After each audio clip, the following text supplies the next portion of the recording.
Guardian of Talons and Snares, The Junning High Chronicles, Book 1, by Anastasis Blythe, narrated by Talon David and Lucas Arnold. 1. "Have you seen my boots anywhere, yeah? Aranya growled, tripping over an unpacked box and catching herself on the splintering doorframe. "I know I left them by the door." The white cat blinked sleepily up at her from where he was curled by the empty fireplace, fluffy tail over his nose. Aranya would have to get more firewood for tonight, after work. Right now, there was much more pressing things to worry about. "Can you shift back to human form?" she said, trying not to huff too much. "I can't be late for my first day at my appointment, so I have to find my boots, which I need your help for, and you can't talk to me when you're a cat." "Meow," Yeah chirped in response, stretching and arching his back. I know. It's just easier to communicate when you're human. Ow! I wish I'd had more time to unpack these phoenix-scorched boxes." She let out a long gust of pained breath as she waited for her stubbed toe to stop hurting. How do they expect us to graduate from the academy, move halfway across the empire, and get settled in only a week, all before the first day of my appointment? A raspy chuckle sounded from the mat by the fireplace, and Aranya turned to see her grandfather sitting cross-legged, in human form. His long white hair looked more mussed than usual, with strands fallen out of his queue ties and into his face. His eyes crinkled in a smile. "Such a blessing from the fathers, this appointment of yours, Sunflower." "Well, it won't be a blessing if I can't get there on time. I can't risk them dismissing me just for tardiness. That would ruin everything. All the appointments are given out now that graduation is over, so I can't get a different one, which means we'd starve, and even if I could, it would involve moving again." At this, she paused, glancing up and over her shoulder at Yeah. He wasn't looking at her, or the mess of their tenement, with robes strewn over unpacked crates and a cheap lattice screen tilted against the far wall. He was looking at the first gleams of sun shining through the window. It shone on the folds of his leathery skin, on his knobby hands, his hunched shoulders. One move had been hard enough on him. She doubted he would survive another. She swallowed the lump in her throat and turned back to her rummaging. "Now, have you seen my boots?" "Where was the last place you left them?" Aranya let out a long, slow breath, closing her eyes, and then bent to shove this box aside. "I was wearing them yesterday. I could have sworn I left them by the door." "Is that them over there?" She jerked upright, nearly hitting her head on the corner of another box. "Where?" But she followed the trajectory of Ye's pointed finger and, there! The scuffed toes of her well-worn boots peeked out from beneath the screen. "You found them, Ye!" Relief gusted out of her, and she leapt across the small room, snatched up the boots, nearly knocking over the screen in the process, and hopped around on one foot as she yanked the first boot on, then the other. He was chuckling, and Aranya couldn't help her own smile, feeling suddenly ridiculous about her panic. Even if she'd been late, it was probably silly to think they'd dismiss her just for that. No matter. She had her boots, a bowl of steaming congee for Ye to eat, and just in time for the sun's cresting over the horizon. "Fathers bless your first day," said Ye cheerily when she set the warm bowl before him. "You're a good girl, taking care of your old grandfather." "Just returning the favor," Aranya replied, bending down to kiss his brow. "I'll make you proud." "I already am. Now let me see that big smile of yours." She flashed her biggest grin, warmth filling her chest at his praise. He reached out and flicked her nose. "Hey!" she cried. "Off with you now." "Are you sure you'll be fine by yourself all day?" She couldn't help the sudden tightening of her chest when the words left her mouth. He waved his hand dismissively, staring down at the sun shining across his breakfast. He would be fine. He would. And it wasn't like she had a choice.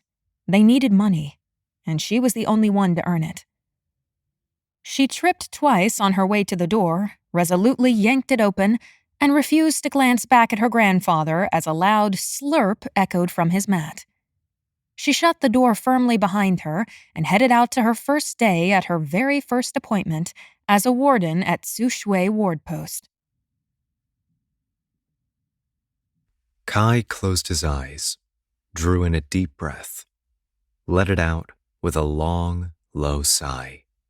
He sat on the edge of his bed, staring at the light shining through his window as day dawned.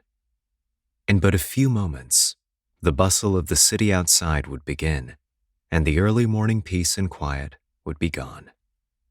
He dragged his eyes away from the window, letting them skim over his sparsely furnished tenement, the low table, his clothes still packed in a crate by the window. There was no dressing screen, and as long as he lived alone, he had no need of one. The pots and a kettle were stacked beside the stove with a single bowl and set of chopsticks. Finally, his eyes slid down to the sealed letter in his hand.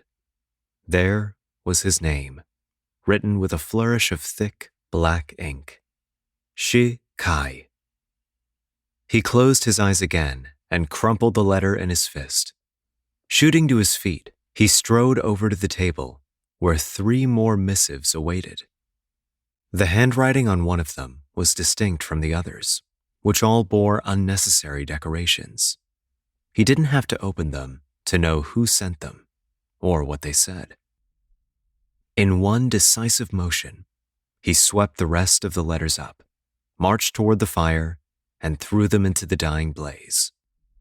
It sparked and leapt in response to the unexpected fuel, crawling over the once flawless parchments and turning them black around the edges before devouring them whole. He tossed the crumpled one in last. Then, with a last deep breath, he turned and strode to the door, pulling it open and shutting it firmly behind him, the crackling of the fire fading into nothing. Today was the day he would finally start anew.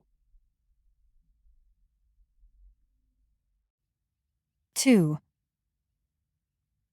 She wasn't expecting a fancy welcome.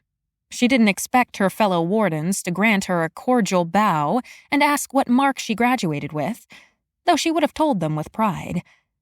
Whatever she was expecting, it sure was not the welcome she got. "What's this?" growled her new supervisor, eyes squinting in clear irritation, as he chewed a blade of sugar grass between fat lips. "Another fresh-faced, starry-eyed idiot for me to train." Aranya blinked, surprise catching her tongue. The supervisor nestled his knees into the mat before his low desk, but somehow he had leaned all the way back so his shoulders rested against the wall. It looked painful, yet he did not adjust his position as his eyes roved the length of her, measuring her. She tried not to let her eyes wander around the small office she stood in, at the bamboo beams supporting the ceiling, the creaking wood beneath her boots, or the morning sunlight shining through the open shutter and catching on the purely decorative gold-studded jian mounted on the wall above the supervisor's desk. The weapon was doubtless an award for military service. Instead, acutely aware of his scrutiny, she straightened her spine and flashed a grin before bowing forward. "Swan Aranya, shapeshifter and new resident idiot, apparently." "You have broad shoulders," the supervisor said, lifting his hand to twirl the sugar grass in his mouth. The only movement in his thoroughly unimpressed face was the smacking of those lips. Aranya's smile froze. She almost snapped, "They're very functional." She forced the smile back bigger than before. "Indeed, my shifting abilities are not limited, that would hardly make a good impression. Of a more unique variety that requires significant upper body strength," she finished, breathing through her teeth, her gaze fixing above his head on the jian, not wanting to stare into that critical gaze longer than necessary. 2 arrows were slotted in the firing mechanism of the weapon. What if it wasn't purely decorative? Perhaps it was there, loaded and within arm's reach, for the supervisor to grab and shoot at any moment. At any threat that walked through his sliding office doors. I have no need of you. Her breath caught in her throat, died upon her tongue. Her attention snapped to focus sharply on the supervisor, who rolled the grass to one side of his mouth so he could sip from a teacup with a prowling dragon painted across its front. She blinked, trying to collect her suddenly scattered thoughts. This time, when her smile faltered, she let it disappear entirely. "I beg your pardon? There must be some mistake," she said. He raised an eyebrow, spat out his sugar grass, set his teacup down with a clang, and stood. He was not a tall man, and his age was catching up to him, slightly stooping his shoulders and winding gray hairs through his beard. Yet the way he moved gave her the impression that she wouldn't want to engage with his magic in battle. Whatever his magic was. She hadn't been told in advance, and it was usually impossible to tell someone's magic from their bearings alone. Indeed, there has been a mistake, he agreed. But how could there be a mistake? Is this not Sushui Ward Post? She sputtered. Her hands were already reaching, almost of their own accord, to the scroll tucked in her robes. My appointment— I already accepted the appointee for this position a few minutes ago. Her hand froze just as it closed around the scroll. How was this possible? She forced herself back into movement, withdrawing it. Her mouth was dry when she handed it to him. He unrolled it, grunting as he read. His brow furrowed lower and lower. The appointment I was given after graduating from the academy, she began tentatively, is to become a warden at Sushui Ward Post. I submitted one opening, he growled to himself, rolling the scroll back up. One opening. He flung wide his hands, still holding her notice of appointment. So why are there 2 fresh graduates scratching at my door this morning? What? I do not know, sir. Maybe the first is mistaken, he muttered. Follow me, girl. She followed silently after the man, nearly tripping over her own feet several times because she paid little heed to the ward post's ill-placed steps. They passed several wardens, armed for the day's work and conversing with one another, striding down bare-bone hallways of wood-plank floors and dirty, white-plastered walls. 1 or 2 eyed Aranya, but she couldn't muster the courage to meet their gaze and offer a smile. Not when everything she'd worked for might be crumbling to pieces. This could not be happening. She had spent her entire life at the academy preparing for this. She devoted herself to grueling training sessions to hone her magic and combat skills until she was worn to the bone, to countless arena battles against opponents with stronger magic than her, to endless hours studying in the stuffy library with wax candles dripping everywhere.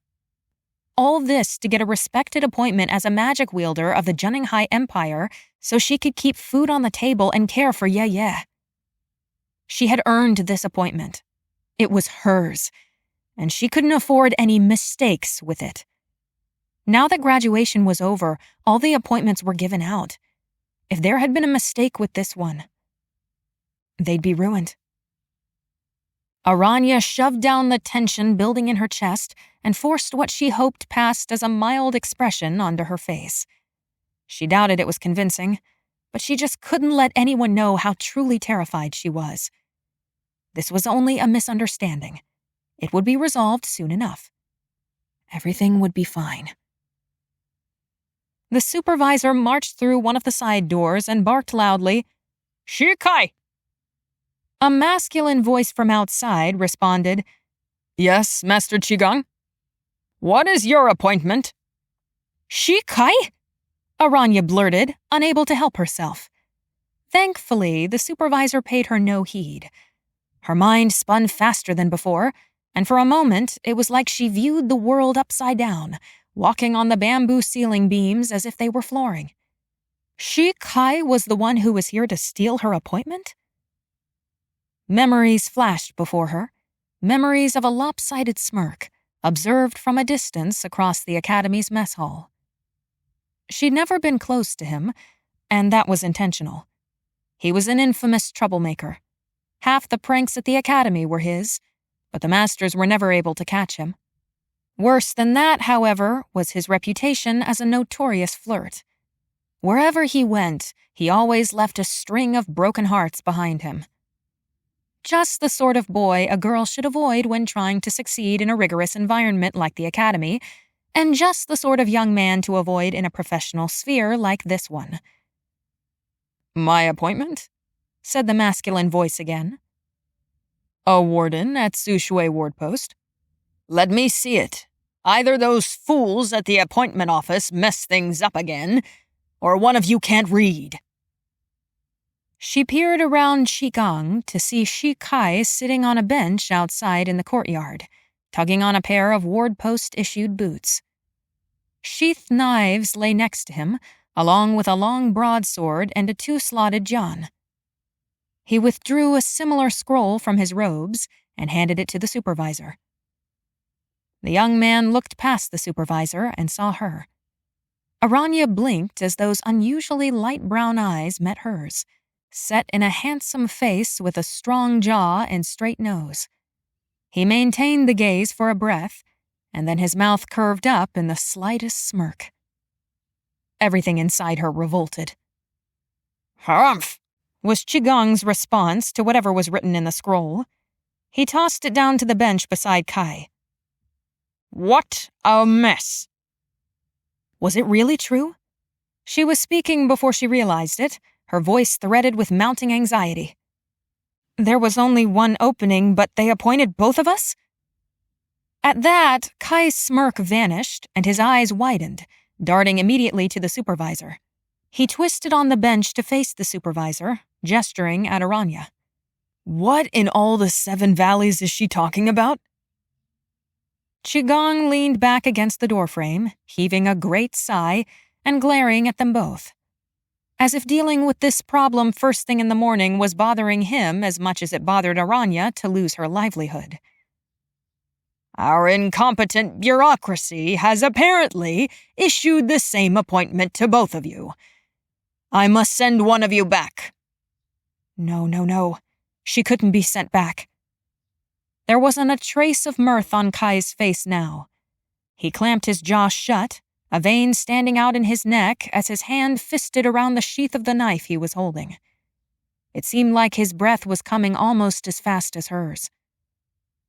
"Why not keep both of us?" Aranya said, forcing a sunny smile that was probably more effort than it was worth. "I'm sure having an extra warden is not the worst." "We only have the funds for one new warden," the supervisor replied crisply. "And I certainly have no interest in training 2 idiots at once." Kai's eyes flashed at the insult, but he said only, "I arrived first." "Indeed you did." Her stomach dropped. Wretched boots! But she gritted her teeth and barely contained her growl. She would not let some "I arrived first" nonsense beat her out of the appointment that was rightfully hers. "What about a competition?" she blurted. Kai's eyes shot to hers, his nostrils flaring. As if in challenge, he began picking up the knives beside him and tucking them into his belt, daring her. "A battle," Aranya continued, keeping her focus on Kai. It had been a long time since she'd faced someone with his type of magic, but she didn't doubt her training. "No weapons, only magic. We could—" "I have a better idea," Qigong drawled, his huge lips tilting up in a menacing smile. Oh no. She widened her stance, bracing herself for his words with something between elation, hope, and dread. "I will make you both temporary wardens," he continued, smile growing. "No training for either of you yet. I will expect you to go about the regular duties of a warden until I decide which of you to accept and train." "As delightful as a competition sounds," said Kai. I'm confused about how this differs from accepting us both." Qigong lifted a brow and turned on his heel to leave them. "You will split the single salary between each other. If you're unhappy with my decision, you can leave and find work elsewhere." Aranya stared after him as he strode away. He practically glowed with what he doubtlessly supposed to be a brilliant plan. Split the salary? She wanted to cover her face with her hands and groan. That would not be nearly enough. There was only one option. She had to win her appointment back, and she had to do it fast. Taking a deep inhale through her nostrils and setting her shoulders, she faced her rival. Kai stared after Qigong, his jaw hanging open, and his hand still where it had been busy buckling on his weapons a moment ago. He clamped his mouth shut and swiveled his attention to her. "I suppose this will be just loads of fun," he growled. Aranya gave him a patronizing, wrinkly-nosed smile in response, but then she blinked, a thought suddenly occurring to her. "What in all the 7 valleys are you doing at this appointment? Surely you had better options." "I see my reputation precedes me," he said, a sarcastic tilt to his mouth. As if he didn't know her. Or did he not know her? Sure, they'd never spoken before, but she was in his graduating class. How could he not know her? How did someone with your magic end up with a warden appointment? Were your grades that bad? She wouldn't be surprised if they were, considering how much time he'd spent causing trouble and dodging the repercussions. The idea that someone with his type of magic could get this appointment with bad grades, an appointment she'd slaved for, fought for, sent her stomach curling like she just drank spoiled milk. People like him, with his privileged magic and pristine bloodline, could get any appointment they wanted, and with it, all the status and wealth they could dream of. He fixed those hazel eyes on her, and for a split second, she could see why she'd seen so many girls crying over him. Instead of getting lost in those eyes, she watched them narrow, as if her comment about his grades had slid right beneath his skin. That meant she was right, and he'd done poorly at the academy, which wouldn't surprise her. Or he was here for a different reason. Him trying to take this wardenship was the equivalent of a magic-wielder like herself stooping to being a tailor's errand girl. He shot to his feet, sweeping up the rest of his weapons into his arms, and strode toward where she stood in the doorway. Fathers, but he was so tall. He seemed to savor his height as he towered over her and spat, "Get your big man shoulders out of my way." Get her what out of his way? So this was how it was going to be. Somehow, Aranya managed a grin and bowed, unfolding her arm in a grand gesture as she stepped aside. "A delight to formally make your acquaintance, Shi Kai." He gave her a sticky smile and strode past her without another word, leaving her alone in the wardpost's doorway. Then he was gone. She paused only one moment, her mind finally clearing enough to run a cursory glance over the courtyard, the way the large complex was built around it, with doors letting out into the flagstone paving. She took note of each exit, just like she'd been taught. Except she was taught to do this immediately upon entry. Whatever, she'd been occupied. Better late than never, right? First things first. She needed weapons. Kai had found them somewhere. It would certainly do her no good in this competition to enter her first day of work unarmed. But where? She pursed her lips, glancing back out toward the courtyard. Maybe the weapons were in one of the other buildings. She had been wandering for a few minutes when she ran into another warden. A middle-aged woman, broad-boned but lean, stepped out of one building as she strapped a knife to the belt she wore over her dust-colored robes. She did not even blink when she saw Aranya. "What are you?" she asked, her voice rough and gravelly. Aranya quickly smiled and bowed. "I'm a shapeshifter." "Not that." The woman waved a hand and straightened, grimacing like she prepared herself for a long day. Warden? Recent graduate? Aranya nodded. My name is Aranya. You from this area? No, I'm from the Wong Valley, though I've lived in Suguan most of my life for training. Naturally, the woman said dryly. Aranya continued nodding, her smile slipping into a pair of pursed lips. She shuffled before catching herself and forcing her limbs to be still. Is this where the weapons are? Yes, though I'd be careful if I were you. We have not had a new graduate at this posting in over 5 years, and the wardens around here tend to be possessive about their favorite weapons and routines. Keep your hands off the nicer ones for now, and keep your head down. You'll be fine. The woman did not know about Kai and their competition then. She stalked off, slightly favoring her left leg. Thank you. What is your name? Aranya burst out before it was too late. The woman did not stop walking as she tossed over her shoulder, Nah.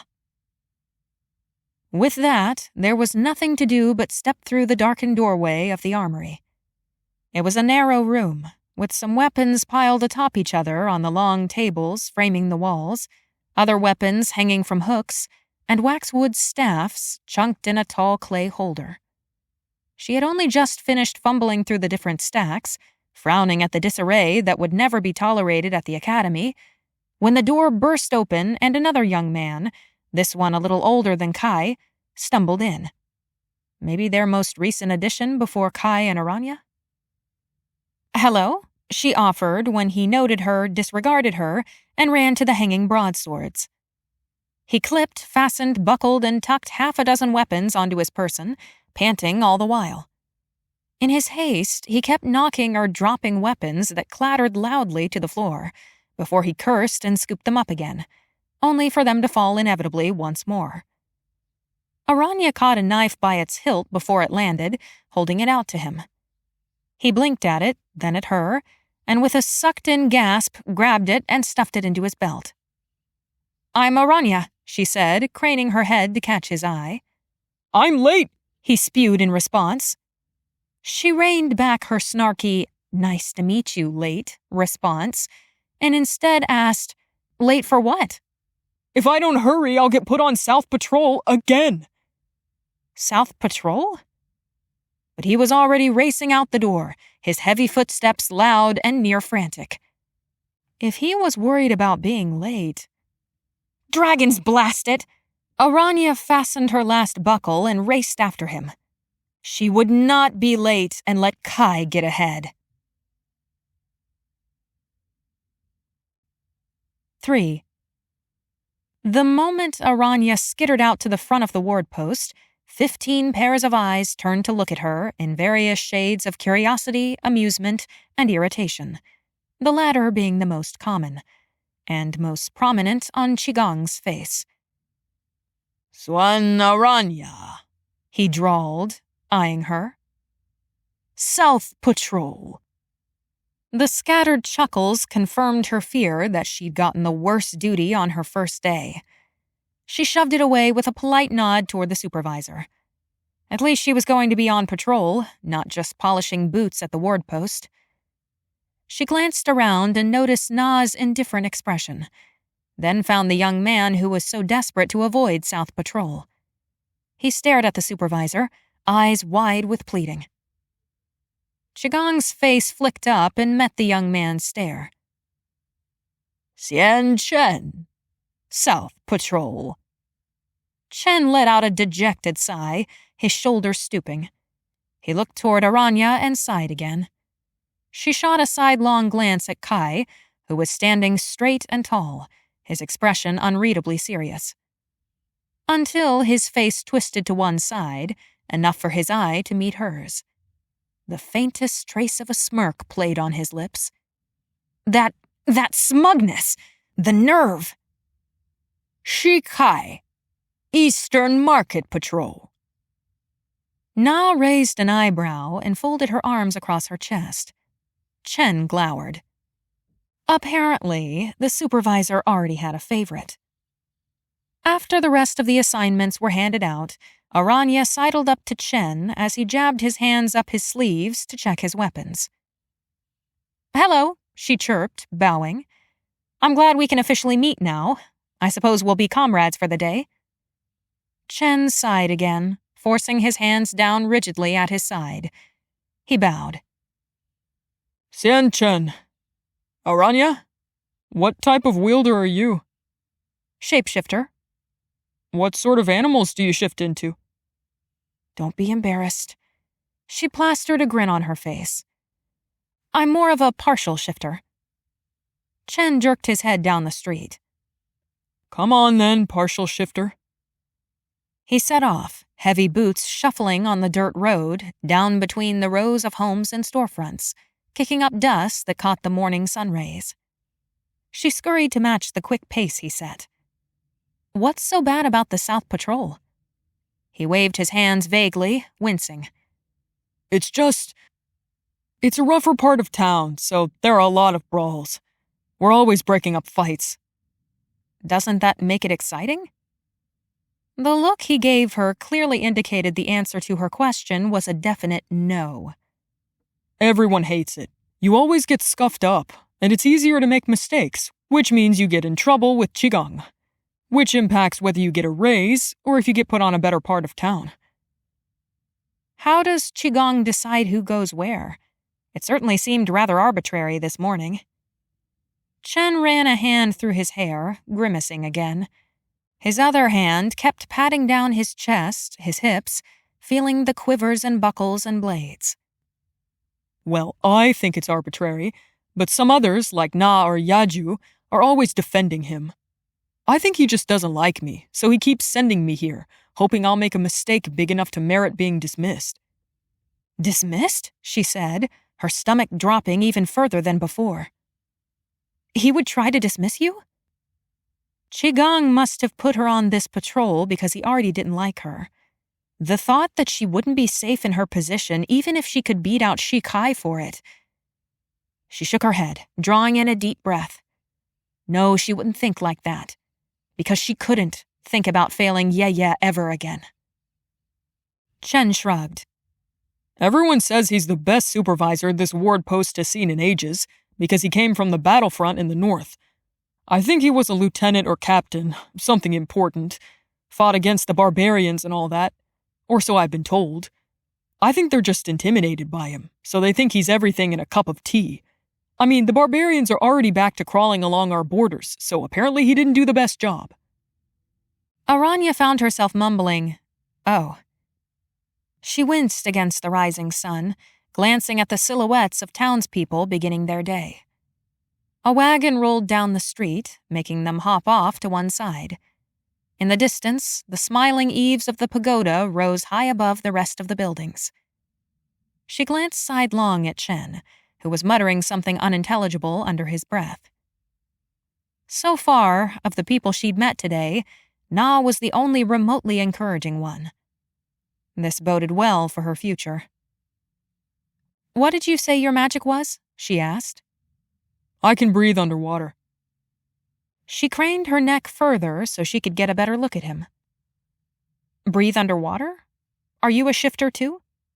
Shifter? Oh no, my magic is feral, but the only ability I have is the water breathing. No bone-crushing strength over here, unfortunately. She laughed. He frowned, glancing at her. What? She swallowed her laugh and faced forward, arching her eyebrows and firming her steps. So, how do you use your ability to your advantage on the job?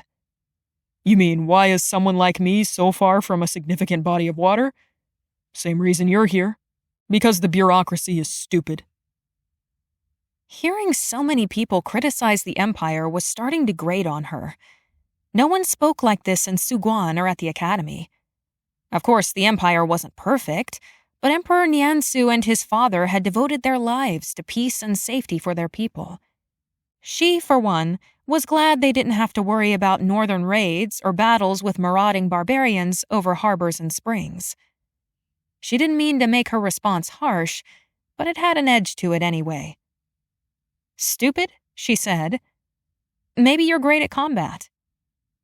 He withdrew a knife and began twirling it in his hands, making her brace herself and glance warily over at him every few seconds. I'm not good at anything. Aranya stopped, faced him, and planted her hands on her hips. You got a respectable appointment, didn't you? He snorted, sheathing his knife, only to withdraw another. A woman nearby shuffled her son to the other side of her, frowning fiercely. When he said nothing, Aranya continued. I'm sure there are plenty of other things you're good at. Besides, that's why the Academy doesn't just train us how to use our magic, but how to be warriors and scholars, so we can fill any variety of roles in the government. That's exactly what I love about the Academy system. There are people with all sorts of magic. I mean, there are the overarching categories, like elemental manipulation, feral abilities, shape-shifting abilities, mind powers, curse casting, and so forth. But the fact that no two sets of magic are exactly identical— Chen waved his hand impatiently. It's impractical, really, because it makes it harder at the Academy to train everyone in their magic if everyone is different. It requires more specialized individual training. She might explode if this conversation continued much longer. Instead of snapping at him for all his negativity, she resorted to saying briskly, with a rueful glance down at her hands, I suppose it's impractical, but it's reality. I might wish I was taller, but I cannot help that my parents were short, so there's no point in bemoaning my height. And no point bemoaning about how the magic we have isn't the magic we want. Melancholy washed over her, even as the day brightened around them, and gravel crunched pleasantly beneath her boots.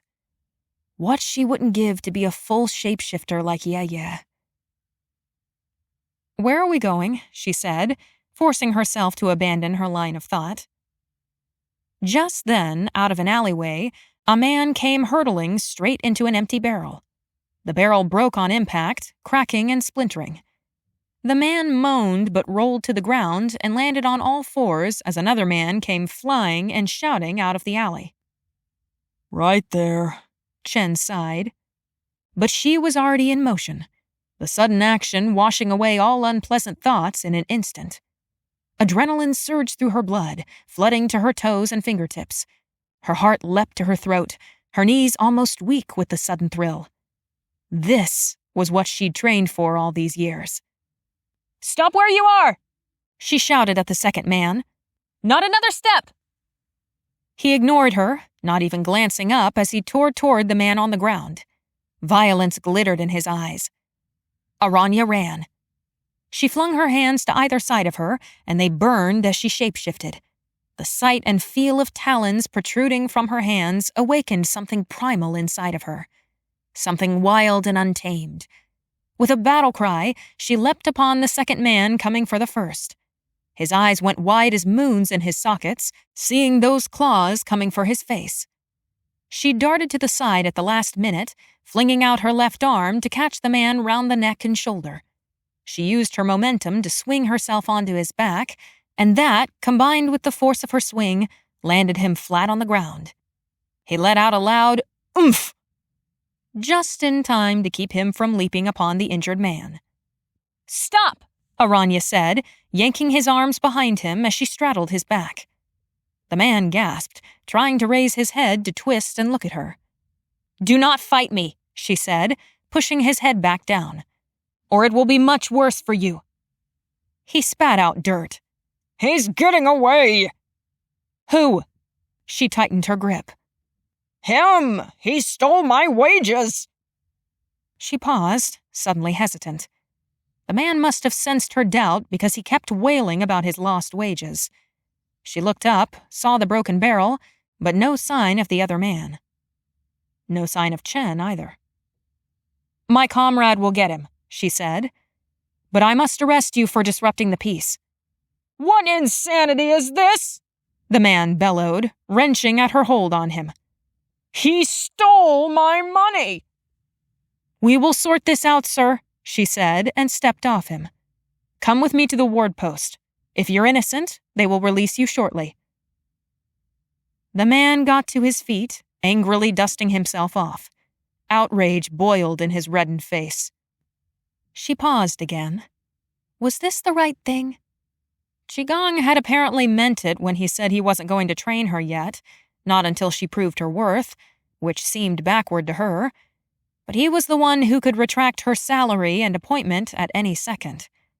Chen would get the other man, and they would take them both in. He'd help her learn the procedures, and they could figure out who was innocent before a judge. Her job was to maintain the peace and protect civilians. Throwing other citizens into barrels was not keeping the peace. Thus resolved, Aranya beckoned the man to follow her. "Do not run," she said darkly, brandishing her talons in his face in an unspoken threat. "You're new, aren't you?" he said, wrenching away from her. Warden Na is not here," she snapped. "Quit dragging your feet." By the time they'd made it back to the ward post, there was no sign of Chen. She stopped and glanced around warily, eyeing the different doors that led to the law enforcement sector, the others that led to the incarceration units, and the last ones that led to the courts. She bit her lip. Where was Chen? "Don't know where to take me?" She gave him a withering glare and marched straight into the front office, where she knew Qigong would be. Her heart hammered in her throat, but she doubted her supervisor would be too upset about her bringing her captive to the wrong place, considering she'd been on the job for about 20 minutes and had already brought someone in. Aranya flashed her best grin and swept a bow the moment they crossed the threshold. "Master Qigong, I have brought—" Qigong, sitting on the same mat as before, swiveled his head from where he had been caught up in conversation with Kai? Qigong's eyes flicked from Aranya to the man about to spout off next to her. Kai's brows rose, his mouth twisting slightly. Her grin faltered, but she did not let it slip for more than a mere second. "What have you brought me?" Qigong asked, folding his arms across his chest. "Where is Chen?"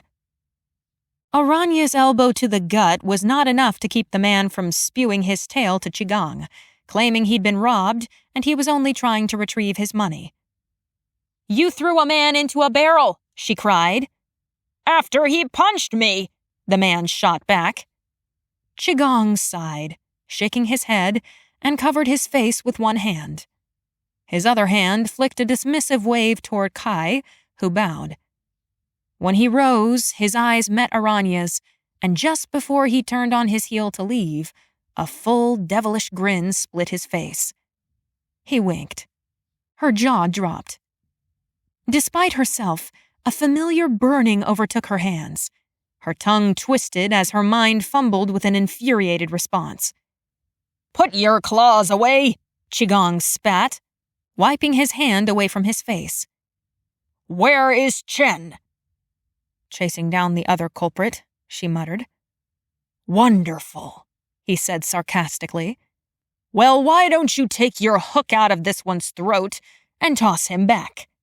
"But what if—" "You are free to go," Qigong said to the man. She balked as the man turned a triumphant expression upon her before storming out of the ward post. The door slammed shut with a resounding bang. "You're just going to let him go? But I know how this went," Qigong replied coolly, tenting his fingers. "You came upon them fighting, and without thinking, without asking Chen what to do, without assessing the situation, you threw yourself upon it. You dragged this poor innocent man in here." "He might be lying." "Do not interrupt me," he snapped, letting out a loud, frustrated exhale. "I have half a mind to dismiss you here and now." Dismiss her now? Her lungs compressed so tightly she nearly couldn't breathe. Panic flared across her senses, and for a heartbeat, she wasn't standing before Qigong, staring at that stupid Jian mounted on the wall behind his low desk, but instead standing in the doorway of a tenement. Before her wasn't a glowering, fat-lipped supervisor, but a collapsed, white-haired form on the ground, weakened from hunger. But in that moment, She hadn't known he was half-starved, hadn't known he still breathed and blood stuttered through his veins. She had thought her grandfather was dead, and it had been her fault because she wasn't there when he needed her. She blinked, drew in a shaky breath. And then that stabbing bolt of fear twisted in her gut, twisted into something hotter, sharper. She flung a finger toward the door her rival had just disappeared through. "Kai has been sitting on his backside instead of going to his patrol," she said. "Shi Kai has made 0 mistakes to your 5. I suggest you shut your yapping mouth before you dig yourself into a hole too deep to climb out of. Get back to work, listen to Chen, and maybe I won't dismiss you by the end of today." Aranya stared at him. He couldn't. She shoved away the crowding vision of her unconscious grandfather. She couldn't let her supervisor see how pale she'd probably gone. So she pursed her lips tightly and executed her best bow. "Very well. I will not disappoint you." Humph. She turned on her heel and marched out of the building, taking care to not slam the door behind her. She stood for several minutes on the step, letting her eyes adjust to the sunlight and staring at the people and animals milling around. Well, things were going just swimmingly. "Spitfire," she cursed, grinding her heel into her boot. "Spitfire!" She tore off into a run toward the south end of the city. The rest of today would simply have to go better if she were to have any hope of winning this rivalry. 4. Kai strode out of the ward post, rolling his eyes and shaking his head as he went. So far, catching a glimpse of Swan Aranya's stupidly shocked face a few minutes ago was the only fun he'd had all day. Everything else was a bloated dragon's gut of all that was cursed by the fathers in Zheninghai. One thing. Couldn't he ask for one thing to go right? All that work, washed away in an instant. By something as stupid as bureaucratic error. He'd so carefully maneuvered his plans into place, and then some bright-eyed idiot with a fake smile waltzed in and said this appointment was supposed to be hers. He needed this appointment. Sure, she probably thought she needed it too, but not like he did. It wasn't even like he needed it for very long, just until he could make a better plan. Maybe find a way to get out of the Empire, sprawling as it was. He wrinkled his nose at that thought. Leaving the Empire meant learning a new language, and just thinking of the effort made him exhausted. Besides, he'd have to travel so far. Butagan in the north wasn't viable if he wanted to avoid the looming potential of war with the barbarians, which, as delightful as war was, he could bring himself to go without. The longer he could stay here before his cover was blown, the better. And that started with keeping this phoenix-scorched wardenship. Not that he was worried about losing it to her. No, not at all. If his memory from the academy served him, she wasn't even that skilled. The more he thought about it, the more ridiculous it seemed to worry. Gravel shifted beneath his boots as he set his face east, where Na had told him to meet her after he finished explaining his situation to the supervisor. He vanished like a shadow at high noon. Aranya had often imagined what it would feel like to come home from her first day of work. Tired, famished, but nevertheless satisfied in the accomplishment of a hard day's work. Instead, her feet dragged, aching and blistering in her new, ill-fitting boots.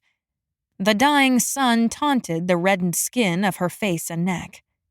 She was indeed tired and famished, but satisfied she was not. "How was the first day?" A roughened woman's voice said from behind her. Aranya whirled to find Na trudging up the street after her, favoring her left leg more than she had been this morning. The woman's mouth was set in a firm, straight line, the furrow between her eyes a permanent fixture. It was... Aranya shrugged, not exactly sure what to say. The only thing that would have made today worse was if she'd been dismissed on the spot. So she resorted to shrugging again and attempting a small smile. Now was not the time to indulge in tears and self-pity. No, she needed to keep her head screwed on straight so she could figure out how to win this competition. Na gave a short, grim huff as she caught up to her. I heard about the mistake. There's no way to handle issues like this without someone getting the short end of the stick. But don't let it get to you, and don't listen to a single thing that fool Chen says. Save your questions for the wardens like me who have been here for a long time, and be glad you still have a chance.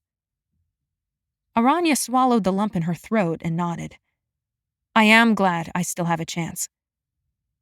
When Na made to turn down another street, in a different direction, Aranya said quickly, Does your family live down there? Na didn't even turn around when she called over her shoulder, Just me. Aranya stopped walking. The older woman made her way through market stalls as owners packed up their wares for the day, loading them into donkey-hitched carts. Would that be Aranya in 10 years if she kept this position? A warden, respected by others, but with no one to go home to? Yeah, wouldn't live forever. She trudged up the street, her hollow stomach aching, until she reached an old but well-maintained building. Home. Not the entire thing, of course, just one room, the tenement that she shared with Ye. She swiped her sweaty, dirty face on the back of her sleeve and cringed. But Ye probably would not notice her filth. She pursed her lips as she entered the building, navigated the halls until she found the right room, turned the key in the lock, and pushed open the door. It was dim. No fire had been lit in the fireplace, but the curtains were open, and the last rays of sunlight turned the creaky floorboards orange. And sadly, the morning's chaos hadn't fixed itself over the course of the day. Yeah, Aranya called. A soft purr met her ears. She smiled, a true smile this time. She hobbled through the doorway and shut it behind her, leaning heavily against it for just a moment. I'm home. More purring met her ears. She pushed off the door and dodged around boxes toward the windows, pushing aside the rest of the curtains. The white cat stretched out on the windowsill, purring uproariously. He gave a series of happy chirps and reached soft, bean-padded paws in another long stretch. Hello, Ye. Aranya grinned, petting him as he butted his head against her shoulder, her chin. I see you've had a lovely day. Ye trilled, his tail curling into a happy crook. Are you hungry? I brought food. Why don't you shapeshift so we can eat together? Gently, she picked up the soft, fluffy bundle and set him on his favorite mat near the empty hearth. He set to grooming while she arranged the last bits of wood for a fire. She bit back a curse. She'd planned to chop more wood this evening, but she had already forgotten. And the last thing she felt like doing right now was wielding an axe. Except against Kai, perhaps. Well, if it isn't my lovely granddaughter come to make me something delicious to eat, that familiar crackled voice said from behind her. Aranya smiled, twisting away from the half-empty hearth. She was met with a crinkling pair of eyes and a wide yellow-toothed grin framed by white hair that he'd attempted and failed to retie. I don't know about delicious, she said, but I'll have something for you to eat. Regardless, you're not allowed to complain. He chuckled. The rasping, wheezing sound clenched around her lungs, but she absolutely refused to let her smile slip in front of Ye. Everything you make is delicious, little sunflower. That was certainly not true, but she had suspected years ago that his taste buds had perhaps grown a bit desensitized. How was my brave warden's first day at her appointment, Ye asked, eyes almost enveloped in merry crinkles. Aranya sat back on her heels. What could she tell him? She couldn't give him any cause for worry. He had taken care of her when she was a wee thing, and she had never wondered where her next meal was coming from or where they would sleep. And ever since that horrible day she'd found him collapsed on the floor, she refused to give him any reason to fear. But Ye knew her better than anyone. Even if he sometimes forgot they were in Sushui now and not Suguan, he always seemed to know how she was feeling. So she settled on a compromise. With a frown, she lifted her gaze to meet his before letting it drop. I did everything wrong today, Ye. No mention of Kai or their competition. He tilted his head, knobby fingers tapping the weathered but clean floor. Well, it is only your first day, and mistakes help you learn. Aranya gave a consenting nod. Yes, I suppose. But all I learned was what not to do. Don't jump into a fight before you know what's happening. Don't take anyone to the supervisor. Don't take anyone even to the ward post because it's apparently a waste of resources to bring in every brawler. Don't make decisions without Chen's approval. Don't listen to Chen's decisions because he's wrong half the time. Don't listen to what anyone says when you have your claws to their throat. She threw up her hands, shifting fully to face her grandfather. This morning, I dragged this worthless fellow in because he'd knocked someone into a barrel, and then my supervisor took his side and made me let him go. Then guess what happened? I run into him again, and he's pinned some poor wench to the wall. I intervene, of course, and then Na tells me later that he gets arrested every single week.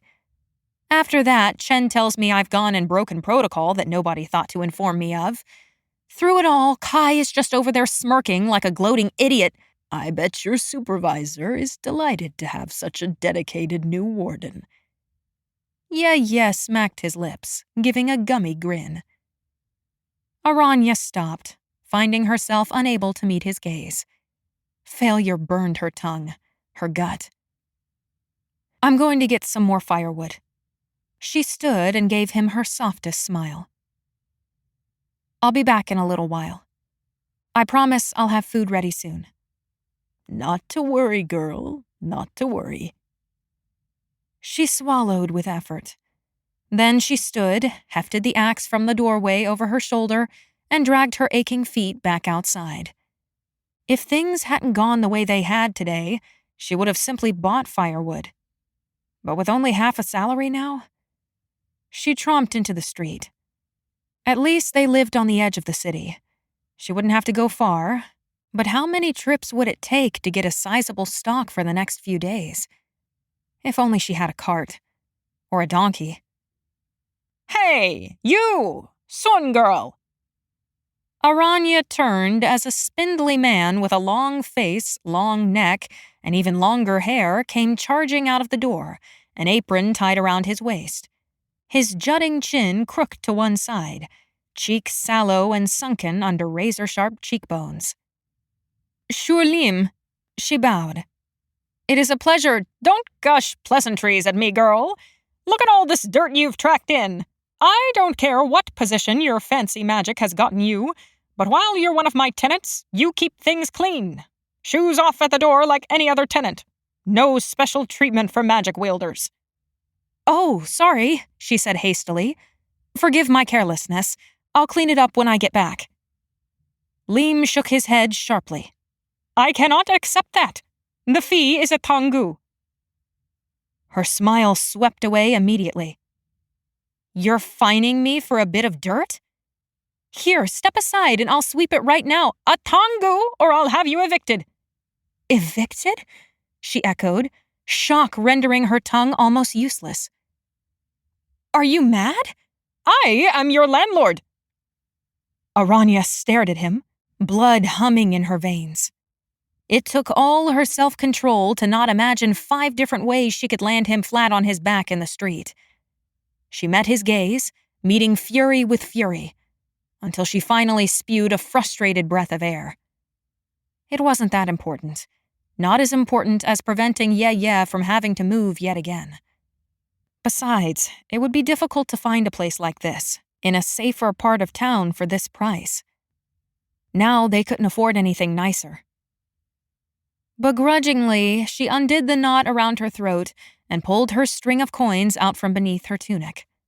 She slid one of the copper coins off the string and smacked it into the landlord's palm. "Now get in and clean it up," Leigh said. It was stupid.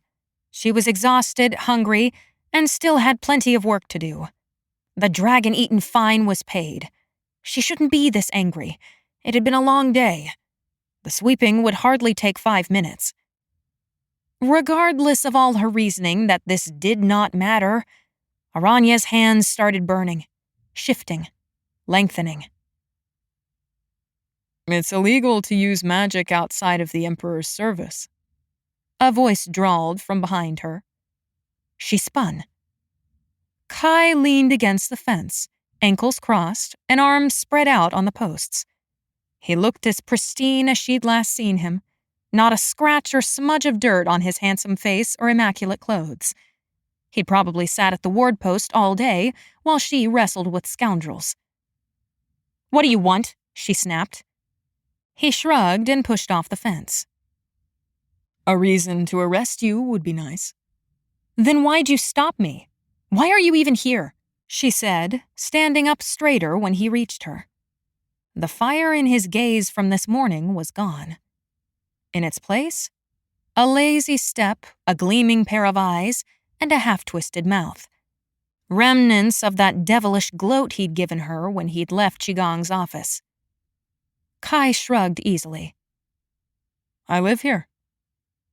He lived here? He lived here.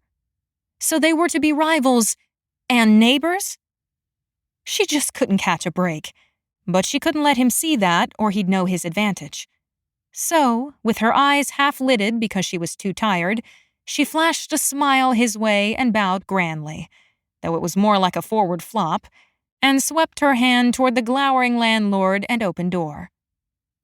"Then welcome home, Shi Kai." His eyes met hers, golden flecks dancing. Then, before she had even fully straightened, he strode right past her, knocking into her shoulder as he did so. "Hey!" she cried, stumbling back. "Hey!" the landlord interjected. Kai stopped on the threshold, turning a patronizing smile on the landlord. Without letting that gaze falter, he lifted his leg and yanked off one boot, then the other. Wordlessly, he strode inside and shut the door behind him. The landlord sniffed and growled at her, "The floor!" before disappearing inside after Kai. Sweep the floor, chop the wood, haul the wood, feed the grandfather, and do it quickly before Ye had a chance to be worried. Aranya groaned and pressed a hand to her face. The day couldn't get any worse. 5. Her boots were sopping wet the next morning. Aranya stared down at them and the puddles seeping into the wood floor. The shafts flopped down, positively laden with water. Cringing, she lifted one sodden boot up, only to find the soles were full of sitting liquid. She glanced toward Ye, curled up innocently in his cat form on the mat by the near-dead embers. A frown creased her forehead. She certainly hadn't gotten her boots wet. Had Ye done it accidentally? Had he gotten up in the middle of the night to get a drink and then spilled it? Nothing else was wet, just the boots. She would simply have to ask him about it later when she came back from work. For now, she raced the sun to arrive early at her post. South Patrol had been a disaster, but she decided to blame it on Chen. With proper instruction, she doubted it would be so terrible. Maybe today she would be paired with Na, or better yet, be sent somewhere else. Dressed and ready for the day, Aranya left a few boiled eggs for Ye, scooped up her boots, and crept out of the tenement. The sun had not risen, but the outside world was brightening even so. She inhaled a deep breath of crisp, clear morning. An irrepressible smile spread across her face. Irrepressible, that is, until she stuck her foot into the first boot. Soggy cold met her blistered skin. She winced, sighed, and then pulled on the other one. They'd dry eventually. Fathers, her feet would stink to the high heavens and down into the 7 layers of DU when she removed the boots. She took a squelching step. Winced.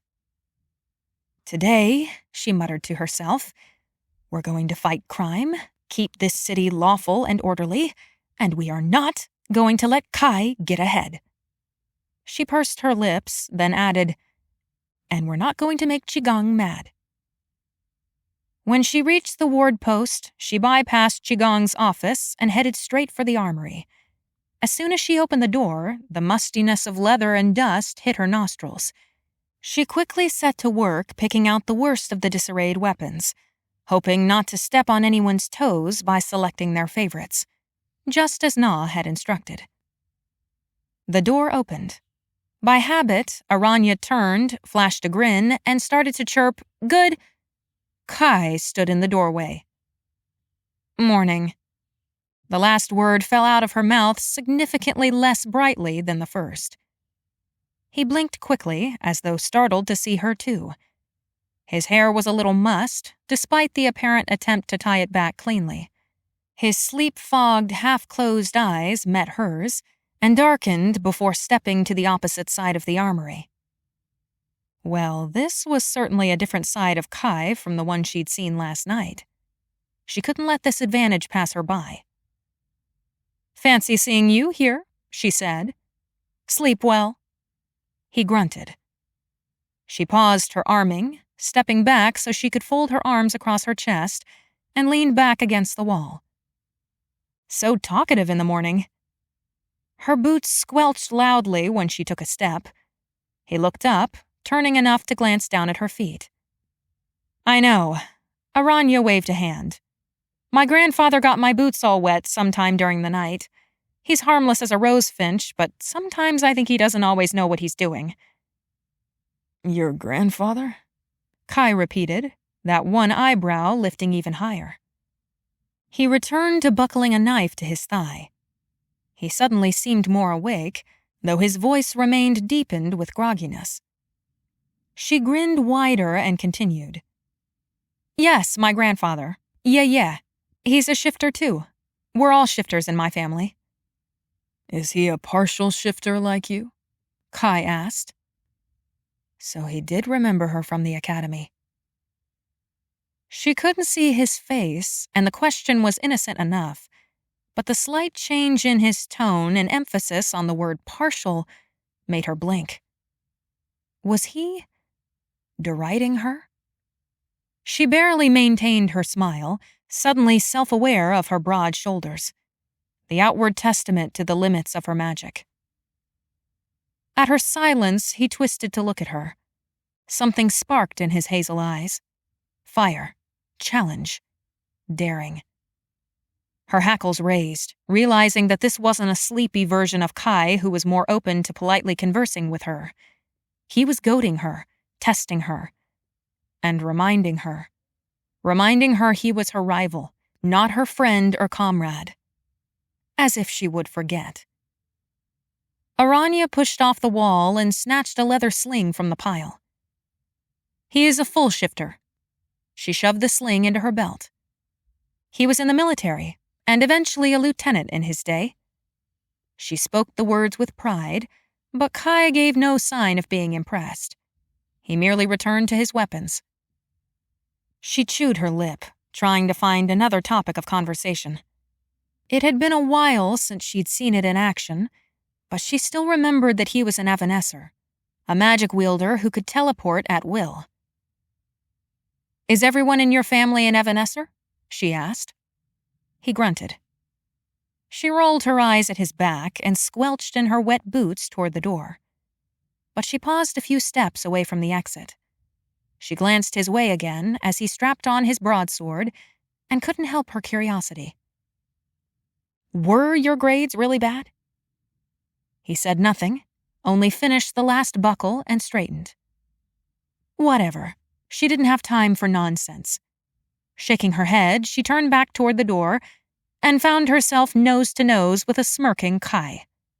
She jumped, stumbling backward into one shelf of weapons. "Cheelings!" she snapped, her scare turning to anger fast enough for her to shoot a glare up at him. Good warriors don't startle easily, he said smoothly. With that, he turned and stalked out of the armory. She stared after him, gaping like a plucked chicken at the harvest festival. What in all the 7 valleys did those academy girls see in him? Aranya took another step. Squish, squish. Oh. It took everything not to let the burning overtake her hands and shift them into weapons. Her face flushed hot even as her jaw dropped for the 3rd time this morning. Kai was an evanescer. Which meant he would have no problem getting through a locked door to soak her boots. And she'd told him that her grandfather had done it. She covered her face with her hand and winced. "So that's how it's going to be," she said through clenched teeth. "Very well, Shi Kai. Challenge accepted." When she left the armory, it was still early. The night wardens had not returned from their patrol, and the sun only barely poked over the horizon. She breathed in the crisp air deeply, enjoyed the cool morning air before the summer heat sweltered her to death in the afternoon. At least it was almost autumn. She strode out into the courtyard and stopped, looking around the empty space. Qigong was likely in his office, and she definitely did not want to disturb him. And wherever Kai was, she didn't want to be there. She was still standing there, trying to decide what to do, when a shout rang out from the front steps. She didn't hesitate. She broke into a run and raced through the ward post. A youth was bent double against one of the supporting beams outside, gasping for air. He wore a sun-bleached set of robes and trousers. They clung to his skin with sweat, and his round face poured rivulets that dripped off his skin. His top knot drooped to one side, little flyaway hairs sticking out. He was a scout, one of the youths that patrolled the city along with the wardens. The scout's job was to fetch wardens and alert them to problems. Unlike the wardens, the scouts had not attended the academy and possessed no magic. They were simply peasants who needed the money. "What's the matter?" Aranya asked, instantly in front of him. His eyes were wide when he said, "Lord Mong's daughter was kidnapped!" She jerked back, her mind reeling. Kidnapped? She gripped the boy's shoulder to prevent him from bending over again. "What do you mean? Tell me everything." He winced and grabbed his side. Fathers, had the lad never run in his life? "Lord Mong, his daughter, she vanished. Sometime in the night, they don't know. When?" He gasped. "What kind of magic does she wield?" she asked. If her father was a lord, then he had magic, which meant his daughter would have inherited it too. Knowing what type could help track her down. "She doesn't have magic." Aranya's eyes snapped to his. "What? A lord's daughter with no magic? Where is their estate?" An entirely different voice said from behind her, "Lord Mong's residence would be in the Dongwei district on North Patrol." That voice made fire rush down Aranya's spine. She closed her eyes for the briefest moment, then let go of the boy's shoulder and turned to glare at Kai. "You are not coming. I was here for this one first." Kai leveled chilly eyes to hers and snorted. "I'll let you join me, if you can keep up." He vanished. Simply vanished right off the ward post steps, leaving her and the scout gaping behind him. But only for an instant. Aranya scrambled around the boy and tore off at a run into the streets of Tsu Shui, fuming as she went. Kai was likely already there by now. Insufferable evanescer. Finding the Dongwei district was simple enough. She ran north until the houses looked less like huts and more like palaces. Identifying the particular house was no more difficult, as she only had to ask the bread man on his early morning circuit where the lord lived, and the closer she got, the louder the commotion grew. The Lord's yard was full of fussing servants, weeping children, and frantic women. Shouting orders in the middle of it all was a pink-faced, blunt-nosed man still in his silk dressing robes, leaning on a cane despite having a full head of jet-black hair. Had this case been too serious to run off to? Qigong should have been informed. But if they had told Qigong, he would have sent someone else. How was she to prove her worth if he only ever sent her to the South Patrol? There was no sign of Kai, so Aranya plodded straight up toward the man she assumed to be Lord Mong. He kept shouting orders, telling some servants to take his other children inside, to board up the windows, double the guards, and to please get those dragon-eaten wardens over here. "Lord Mong," she said, and bowed with a winsome smile. "I am Sun Aranya, a warden of Tsu Shui, at your service." The Lord's attention shot to her, and she almost took a step back at the strange light flaring in his eyes. "They only sent 2 wardens," he growled, quickly giving her a disapproving once-over. "This is outrageous! Someone send another scout! We need a crew of wardens here!" She was just about to brush past him and get to work when a voice spoke in her head. Low, threatening. "You bring my daughter back alive, Warden, or I will personally see that you never set foot in a ward post again." Aranya almost leapt out of her skin, glancing back at the Lord.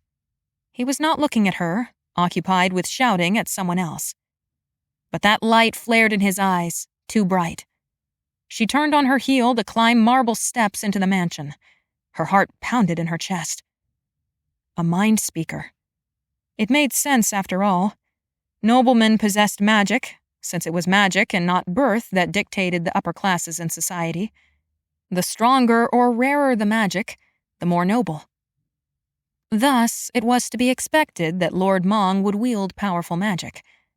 But she hadn't expected him to be a mind speaker, or such a menacing one at that. Yet his daughter had no magic? Involuntarily, her spine crawled. She rarely thought of herself as superstitious, but her skin tingled as she crossed the threshold into the house and onto the sprawling scarlet rug. Some said the loss of magic in a generation indicated a family curse. The more powerful the parents of the magicless offspring, the darker the curse. Their very own great emperor had a daughter born with no magic, and he was a mighty fire wielder. His other children were fire wielders like him, but not his middle child, Princess Mei Ling. Her lack of magic was even more distressing than Lord Mong's daughter. The shadow of that curse had plagued the empire since her birth. But curse or no, the reality remained that without magic, a son or daughter could not lift their family higher in society. And if they weren't climbing the social ladder, they were slipping down it. No one wanted to be the weak link. Aranya knew that fear all too well. She only had to ask a few bustling servants before they directed her up several more flights of marble stairs and through ornate, dark wood corridors until she reached the missing girl's rooms. She forced herself not to falter as she stepped over the threshold. Curses and superstition had no place at this job. Aranya expected to see a smashed window, a disheveled bed, and furniture bashed against walls. But the room was pristine. She swallowed her surprise with a few blinks, taking in the neat array. The slightly ajar door that revealed a well-maintained inner chamber, the gentle downturn of the jewel-blue quilt on the bed. Even the tea setting at one of the low tables hadn't broken. No signs of struggle. There was, however, a pair of feet and a back. Kai crouched on all fours, his head stuck under the bed. "What are you doing?" He made a hissing sound that might have been a curse and carefully eased his head out from under the bed. Enough that he could arch an eyebrow at her. "I see you finally made it." His gaze took in her sweaty face, how her hair and clothes stuck to her skin, while his were perfectly pressed and dry. As if he couldn't help it, he smirked. Her returning smile was as sticky as sap. "So why are we hiding under the bed?" Kai gestured vaguely at the room. You've got eyes and a brain, or so one might presume. Figure it out yourself. Doesn't seem very efficient to have us both doing the same work, she said. He rolled his eyes. Very well. I will give you a hint. A hint? Is this a game to you? We're hunting down a kidnapped girl. You want to know what I found or not? Aranya's silence was answer enough. Arms akimbo, she waited with a glare. He met it evenly and said nothing, making her wait. It took everything inside her not to huff an exasperated sigh. But that would only give him the reaction he wanted. What sees without eyes, breaks under pressure, and— You're giving me a riddle, she deadpanned. Right now? Can't figure it out. He smirked again. You made it up, didn't you? Of course I did. This level of brilliance can only come from— You clearly mean the window, but a window sees nothing itself, only the people looking through it, and literally everything breaks under pressure. Not diamonds. She nodded very slowly as he tilted his head innocently to one side. Right. I'm glad to know you're still 12 years old. She strode to the intact but open window. Frowning down at the 3-story drop, she asked, was she taken out of the window? There's no roof or lattice to climb down. It's just wall. A very difficult descent. Especially for someone who wasn't trained at the academy. She leaned further out, trying to puzzle out how one could accomplish such a feat. A skilled kidnapper could have scaled the walls, but to carry a flailing prisoner with him? Perhaps if the kidnapper were a magic-wielder, it could have been accomplished. If a magic-wielder, that meant they were dealing with brigands, those who illegally used their magic outside the service of the Emperor. Could it have been a Mwagwe attack? That seemed unlikely. Most Mwagwe usually stayed out of the city. Why bother with a victim asleep on the 3rd floor of a mansion? Surely there was much easier prey for a midnight snack. She hopped up onto the windowsill, about to swing her legs over the side, when Kai interrupted her. Don't be an idiot. Look at the floor. Aranya shot him a glare, but dropped from the sill into a crouch on the ground. She squinted, got to her hands and knees, and peered closely at the wood floor and the edge of the red and gold-trimmed rug. Dirt, he said, and she could have sworn she heard him roll his eyes. I don't see any— There! Kai jabbed his finger right in front of her nose. Dirt! She squinted again. Maybe that was a speck of dirt she saw? She sat back on her heels and nodded toward the bed. I assume you found more dirt there? He only rolled his eyes again and went back to his own investigation. Aranya reined in her impulse to growl under her breath and returned to the window, frowning down at the drop. She hopped back onto the windowsill again and swung her legs out. At Kai's furrowed brow, she smiled sweetly and said, Since you're determined to be unhelpful, I'll scale the walls for my own clues. Scale the walls? What had he thought she was going to do when she almost climbed out of the window a minute ago? Jump? In a burning flash, she used her magic to shift her hands. She grinned at his wide-eyed stare, taking in the lizard pads now lining her palms. What? Did you think I only had talons? She began lowering herself down the wall from the sill, unsure if she was pleased or irritated that she had been so beneath his notice at the academy. You keep your clues to yourself, and I'll keep mine to myself. His eyes darted between her on the sill to the bed where he crouched, his mouth opening and closing once. Was Shi Kai almost sputtering? Did he finally see the stupidity of his bid to keep his discoveries to himself? Did he realize that no matter how fancy his evanescing magic was, he couldn't scale a wall like her? Unless, she said, you want to show me what you found, and then I'll share what I learn when I climb the wall. Kai's eyes darkened as he pursed his lips, but he begrudgingly pointed at the floor near him. There was dirt here and here, but the carpet here," he pointed near the edge of the bed, "was not dirty. The rug is matted in these 3 places, 2 knees and an elbow." Aranya raised 2 eyebrows as she pulled herself back onto the windowsill.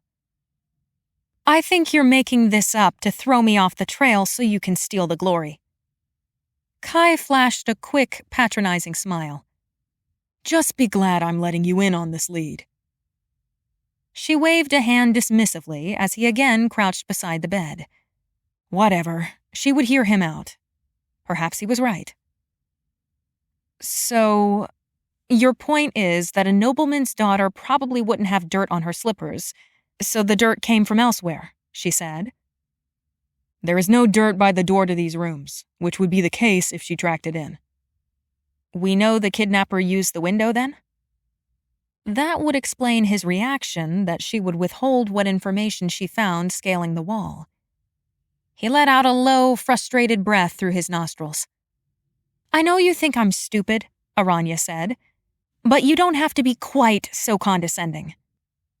He didn't respond, only ducked his head back under the bed and supported his weight with one elbow, like he must believe the kidnapper had done. If the kidnapper had been after the girl, why did he take time to kneel under the bed? Why not just snatch her up and run out the window? She asked.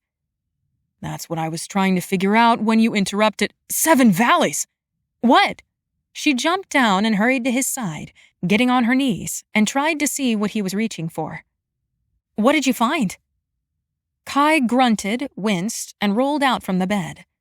He blinked, finding her face close to his, and she jerked backward. He tossed something to the ground between them. A polished black stone, perfectly flat and round. It was glassy enough that when Aranya leaned over it, she saw her own widened eyes and gaping mouth in the reflection. "There is no way," she breathed. Now it was Kai's turn to grin wryly. He swept up the stone and slipped it into his pocket, gathering his long limbs and standing. "This just got far more interesting." Maybe also far more dangerous? "A siren," Aranya said softly, still aghast. Kai was already by the window, peering down the vertical wall.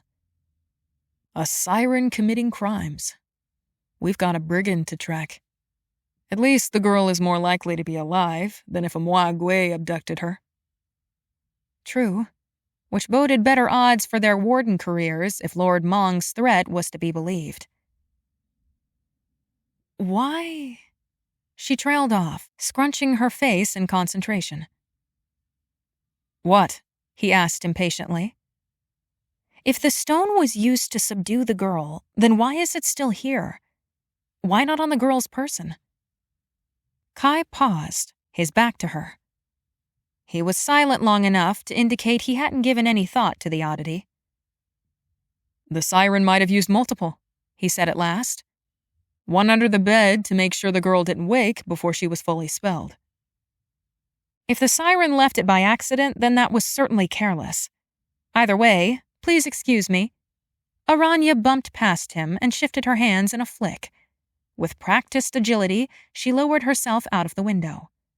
Her muscles braced at the effort, her abdomen flexing tight, but she had trained for this. Even though her feet couldn't shift and were near useless except for finding footholds in the stone, she could still hold herself up entirely by her hands. This was why she needed so much upper body strength. Kai stared down through the window at her, his mouth open and eyebrows knit, as she began climbing down. She peered closely at the stones, looking for smudges of the dirt he claimed he found inside. Nothing. But she did find something else. "Hey!" she called, her core clenching at the effort. "There are some scuff marks on the stone. It looks like he took her down the wall this way." But how? Aranya pulled herself closer to the wall, palms flat against the stone and toes wedged into the jutting edges. She glanced over her shoulder, down the long drop to the ground below. Already, her arms and stomach burned. How could a siren brigand, especially one not gifted with feral strength or shifter abilities, have scaled this wall with a captive? At least the siren part explained why the girl hadn't screamed. The siren's spell stone planted under her bed would have made her a mindless, willing victim, prone to do whatever the brigand instructed. No sign of a rope lowered out the window, Kai called from above. None? None. Are you sure? He glared down at her, and she glared back. She focused her attention back on the wall, scaling down further. The scuff marks stopped. Wait, no, they didn't stop. They simply did not directly descend downward. They went diagonal? Aranya shuffled sidelong, her hands giving the softest popping sound when she lifted them. She followed the scuffs until she could see a direct trail going diagonally down the wall. Who scales a wall diagonally? She mused under her breath.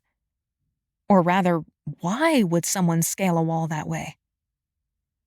Lifting one hand so she hung precariously with the other, she brushed a lizard finger over the scuffed stone's edge. Dusty. The grout looked loosened, like someone had replaced the stone. Her shoulders burned, sweat beaded on her forehead, dripped down her temple. But she gritted her teeth and kept moving. "Fathers!" she gasped. "Kai, I think I figured it out." He vanished from the window, only to reappear below her on the ground. She scurried down the rest of the wall as quickly as she dared before dropping the last few feet. "I think our siren had help," Aranya announced.